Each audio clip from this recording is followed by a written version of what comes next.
Hey everyone, welcome to Blood Club. I'm your host, Benji Sandegard, and today I'm going to be talking about a movie that was released in 2001, and that is 13 Ghosts. 13 Ghosts was a product of the early 2000s, like late 90s horror movies. They were trying to reinvent themselves. It was a bridge in between the early 90s to the late 2000s with like Saw and all that. It was a bridge that they went over to change what horror was. This movie just follows a man, and his wife died, so he's trying to live life with his two kids and try to juggle life and money and stuff. His uncle recently died, who owns a really big house, so the uncle gives this nephew the house.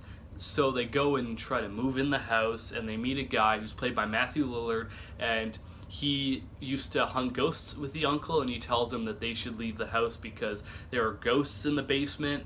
There are 12 ghosts that are locked in the basement, and they are slowly let out one by one. The family needs to get everyone out before all the ghosts end up killing them, and the ghosts, one crazier after the last one. It's kind of like it's like trying to survive in a house, so it's like House on Haunted Hill, that kind of thing. That's what the movie has a feel of. I'll first of all say that when I was a kid, when I was like 5 years old, I would do this thing where I'd go on Amazon and look at people's movies, and I really liked Matthew Lillard because of Scooby-Doo, so I would look at the movies he was in, and 13 Ghosts was a movie that would come up on Amazon, and it scared me a lot, the cover.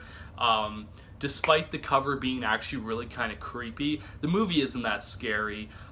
It's more of just it's kind of like more of a it's a little cheesy, and it's a little more fun than it is scary.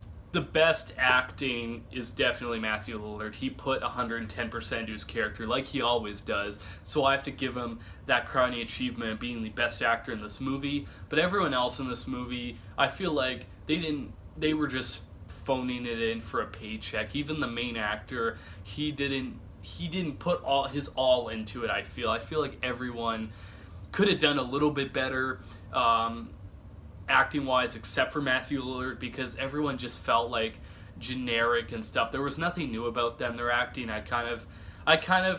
my thoughts on their acting skills went down a little bit for a lot of those actors, because they were doing other movies before that I have seen, and their acting ability went down in my mind, except for Matthew Lillard. Everyone else, it just felt like they just didn't try enough. Another kind of negative for this movie is there's a lot of the quick cuts, in Saw when they do the quick cut for when someone's in a trap. It looks really cool there, but the issue is this movie, about 80% of the movie is that quick cut, and I feel like it was used a lot for the reason that they had no tension in their scenes. That was the issue. All the tension that could have been brought forth by these ghosts was not there. There was no tension. It's just stuff would just happen, and the ghosts themselves had some cool makeup, but they weren't scary, and the scenes where they were attacking weren't really scary, so they used a quick cut to make it look scary, which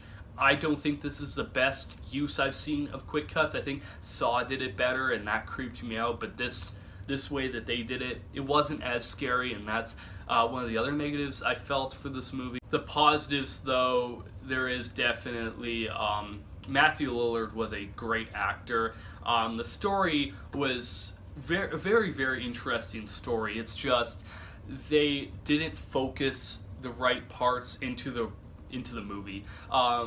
There was the whole mythology behind these ghosts. We never got to learn anything about these ghosts. I guess if you buy the DVD, they have all the stories about all these ghosts, but they didn't do it in the movie. They focused more on the family, which I felt like brought the movie a little bit down, that they just focused on this family in crisis instead of the ghosts and how he got the ghosts and who the ghosts are. That would have been a more interesting thing, I think.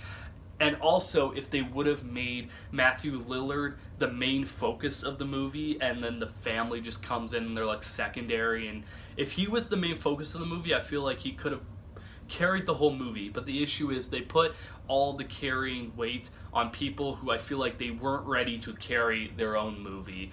Some of these actors went on after to do movies where they did carry it really well, but I don't think they were developed enough yet to carry the movie. That's one of my biggest issues. But overall, the story, where it was going and what we got, was pretty interesting. I gotta say, it was an interesting new concept that I hadn't ever seen in a movie before, and I would love to see someone try that again. I'm not necessarily saying a remake, I'm saying someone take that idea and concept and make it into something else, and maybe that would be, they could develop it in a better way and bring in the storylines of the backstories and stuff and all that good jazz, and they could make a good, decent version of this movie. But overall, this movie was a little disappointing, seeing like the cover art and the whole concept, the trailer and all that. It was pretty disappointing. I'm going to officially say that 13 Ghosts is definitely one that you should wait for Netflix for. If it comes on Netflix or Shudder or one of those subscription services, and you have a subscription and it's in there, I would say definitely give it a check it out. But overall, if you see it on a DVD or a Blu-ray, I don't even think it'd be worth a DVD or Blu-ray purchase. Definitely, if it cut like theater screening wise, it's not worth it. But it also, I don't think that it's also worth like a rent for like $7 on iTunes. I'd say wait till it's on Netflix and check it out, and you'll probably get